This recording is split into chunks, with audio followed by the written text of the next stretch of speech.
Left of the box.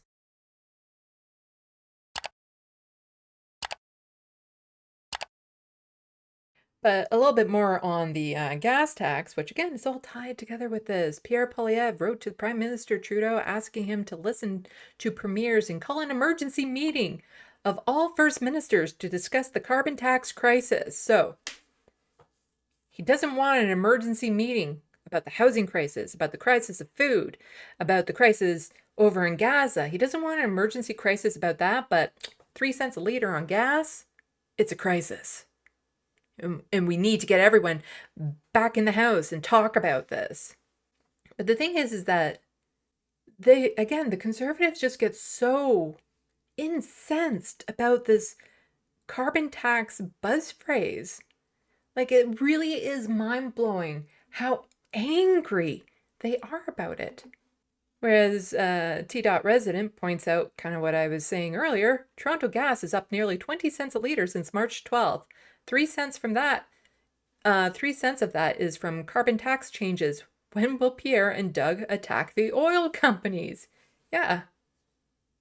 That's a lot since March 12th.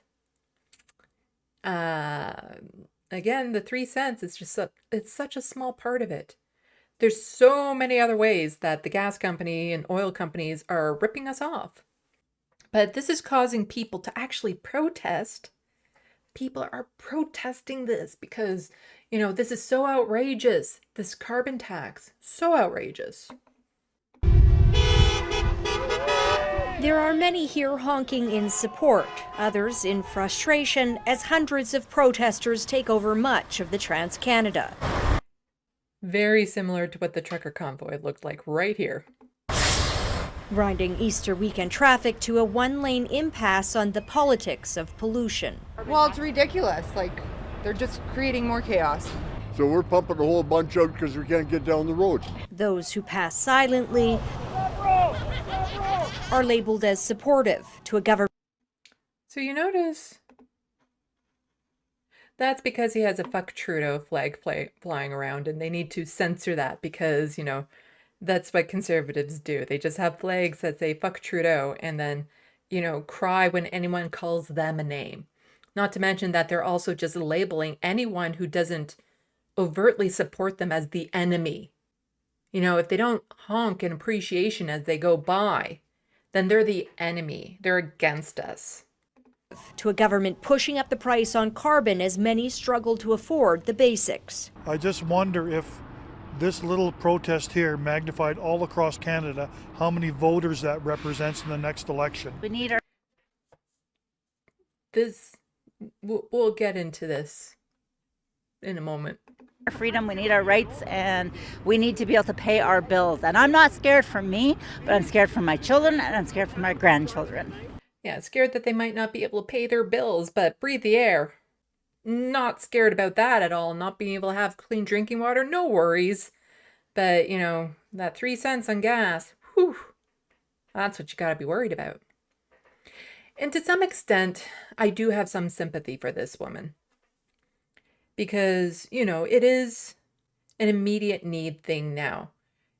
The paying your bills, making sure that there's a roof over your head, making sure that you can afford food. Like, those are the immediate needs.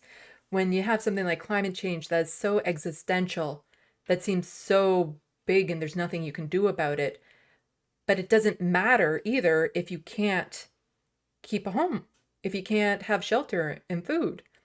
And so to some extent, I do sympathize with this woman because the cost of living is so high and it's not getting easier. It's getting worse. Like Gen Zers, they'll never even be able to afford to rent an apartment on their own, let alone buy a home. It's getting so outrageous. And so I can understand and have some sympathy for this woman. The next woman, not so much. So that's why we're here. As Axe the Tax protesters target busy highways and provincial borders across the country, the Prime Minister maintains the $15 per ton increase will be returned to most Canadians at rebates.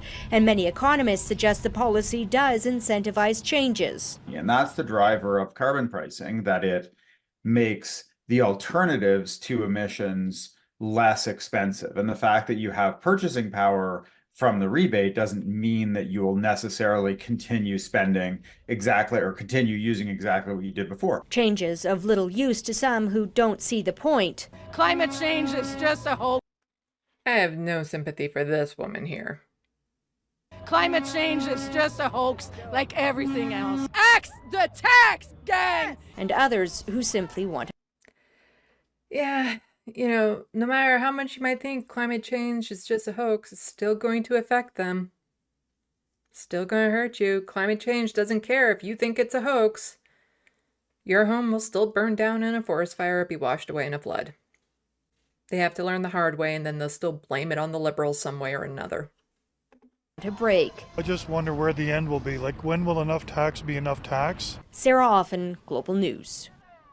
So I just want to give you an idea, because this protest went all the way to Ottawa. All the way to Ottawa. Because, you know, it's so important and so big. And that guy was wondering, you know, if everyone across the country that felt the same way as him went out to the polls. I'm not worried. Quite the turnout for a protest against the carbon prices increase. I think we're safe. It's just the media likes to cover them because, you know, again, the media is very biased on who they choose to cover and all that sort of stuff. But the protests and rallies that are pro-Palestinian have far larger numbers than this. In fact, yoga in the park at Ottawa draws a bigger crowd than this.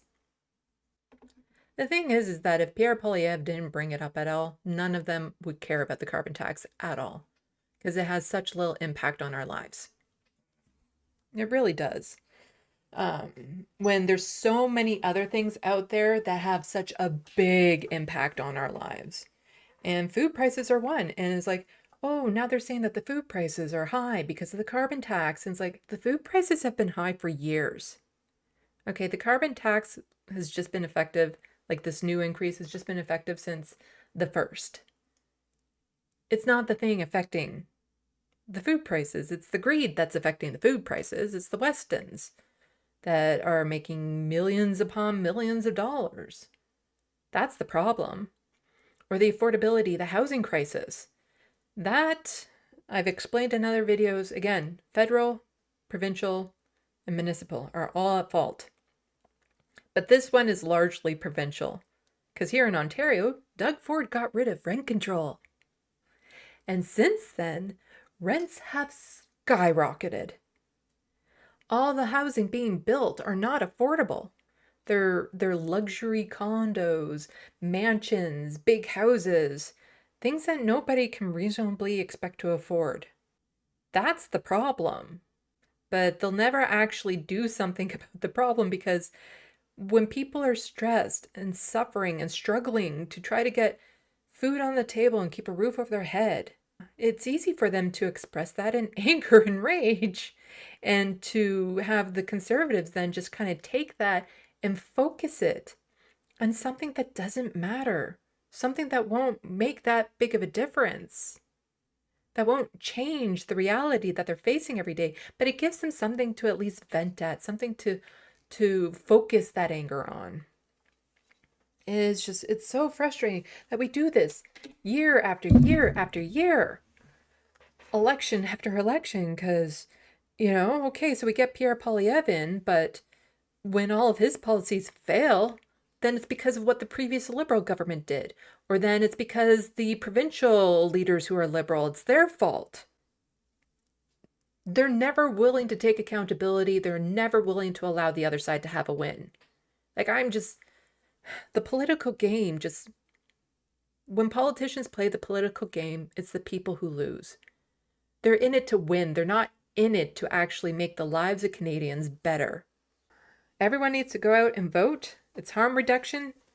But then we need to put the pressure on. If you don't like who's on the ballot, then you need to work in between the elections to make sure that somebody gets on the ballot that you want to see. It's the protests, it's the rallies, it's the constant letter writing and bugging the elected officials to do their job, the pressure, it can take a while, because even Canada's softening stance on Gaza should have happened a long time ago, but it has happened because of the pressure we put on the government. And we need to keep that up.